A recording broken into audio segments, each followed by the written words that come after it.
Konnichiwa.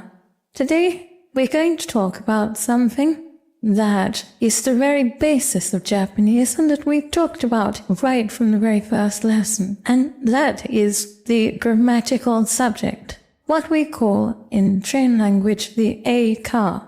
And as we know, every Japanese sentence has to have an A-ka, a subject, a shiba in Japanese, a B engine, that's predicate, or the jutsuga in Japanese. In other words, every sentence is saying something about something.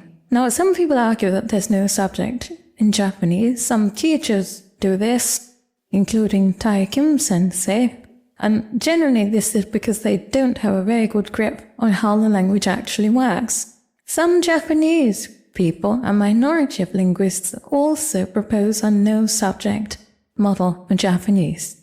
As I've said before, grammar, structure, models, whatever you want to call them, are not the source code of language. They are means of describing language after the event. So it may be possible to devise a model for Japanese that doesn't use the idea of the subject, but really this is just going to be shuffling terminology around. I had a Japanese person, rather angrily, coming into my comments and saying that I'm westernizing Japanese by bringing in the concept of the subject. Now, I think if you know my work, you know that I don't westernize Japanese. I teach Japanese as Japanese. Whether non-subject models are really valid or not, I don't know. I haven't looked into them. But what we do need to show is that the subject model that we use and that most Japanese linguists use works and works all the time, completely, reliably, and predictably. Some languages are termed null subject languages in linguistics, which doesn't really mean they haven't got subjects. It means that their subjects aren't always visible, which is exactly what we have in Japanese. In Spanish, for example, we don't generally say, yo soy americana, only we're taught to do that by the textbooks. And the reason we don't is that yo is redundant. Soy implies I. So if we just say soy americana, that's all we need to say. Everything else is redundant. The same is true in English. If we say I am American, we actually don't need the I because am implies I. You don't use am with anything other than I. So the I is redundant. It's just that English doesn't permit you to drop it. So it's just a matter of rules. Japanese doesn't work this way because Japanese doesn't have conjugations like am, is, are. In fact, it doesn't have any conjugations at all, despite what the textbooks say. In Japanese, the null subject is determined entirely from context. And when context doesn't make it clear, it generally defaults to I. This is almost exactly what English it does, except that it in English isn't zeroed. So if I say, it fell from the sky, it ain't my breakfast, it's half the size of the other one, you have no idea what it is, unless context supplies the answer. This is how the zero pronoun works in Japanese. The fact that we can see and hear it, and we can't see or hear the zero pronoun, makes no difference to all of this. So if we take the kind of sentence that people try to call subjectless, let's take a sentence like tsukareta. Not literally, this just means tired. So it could be called a subjectless sentence, but it absolutely isn't, unless you want to avoid the term subject for reasons of your own.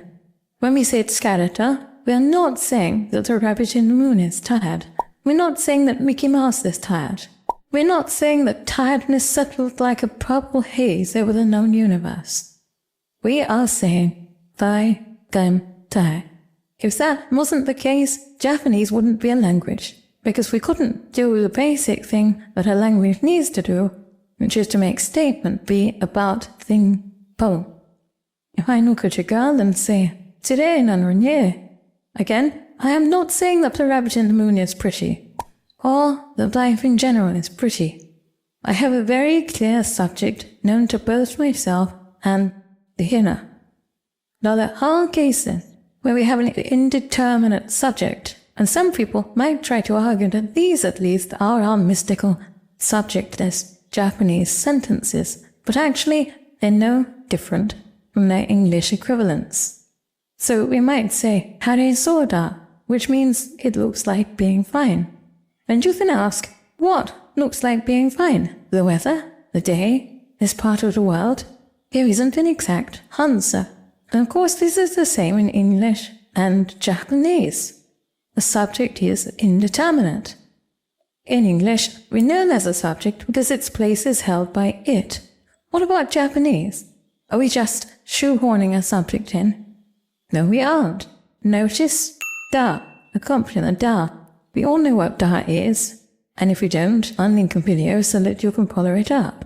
The copyright tells us that one thing is another thing.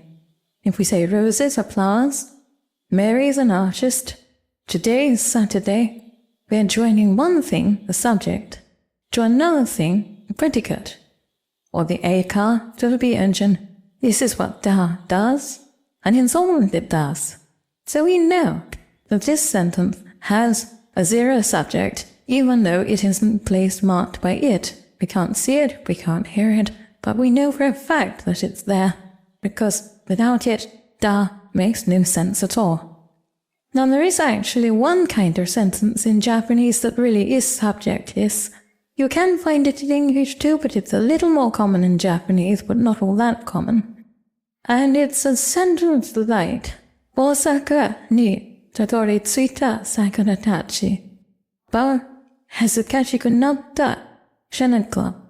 These are not in fact sentences, and they wouldn't be seen as sentences by most linguists in Japanese. What they are is simple, modified nouns. So we're saying, arrived at Osaka, Sakura and friends. We're not saying Sakura and friends arrived at Osaka. We are simply saying Sakura and friends and modifying them with the modifier arrived at Osaka. Hazukashiku natta Hanako. We're not saying Hanako became embarrassed, we're saying embarrassed Hanako. When do we use sentences like this? Well, not very often, but they can get used in narrative, because what they're essentially doing is either summing up something that went before. You particularly often see this in, say, games, where when you load up, they give you a quick resume of what's already happened, or where you're describing the result of something that's happened, and the result was an embarrassed Hanako. This really is, I think, the only example we can find of what might be called a subjectless sentence, but it's not really a subjectless sentence because it's not a sentence. It's simply a noun with a bit of modification. So if you encounter these, and you will encounter these from time to time, if you're doing immersion, you haven't found a subjectless sentence, you have found a particular narrative technique that occasionally gets used in Japanese. It certainly doesn't add any strength to the arguments of people who say that there's no subject in Japanese, because these are a very small minority of so-called sentences, and they certainly don't influence the fact that a real sentence that's telling us something about something always has an A car and a B engine, a subject and a predicate. If you have any questions or comments, please put them in the comments below, and I will answer as usual. I'd like to thank my Gold Kokeshi patrons who make these videos possible, and all my patrons and supporters on Patreon and everywhere. Thank you all for making this possible and for helping us to dispel the myths and confusions and the general fog that surrounds Japanese.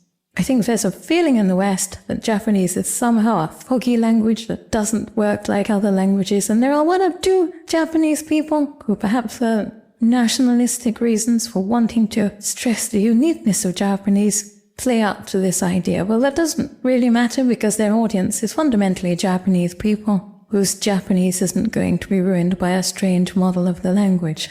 Yours, on the other hand, is best kept on the straight and narrow of straightforward subject-predicate analysis. Thank you for watching this lesson. これからもよろしくお願いします。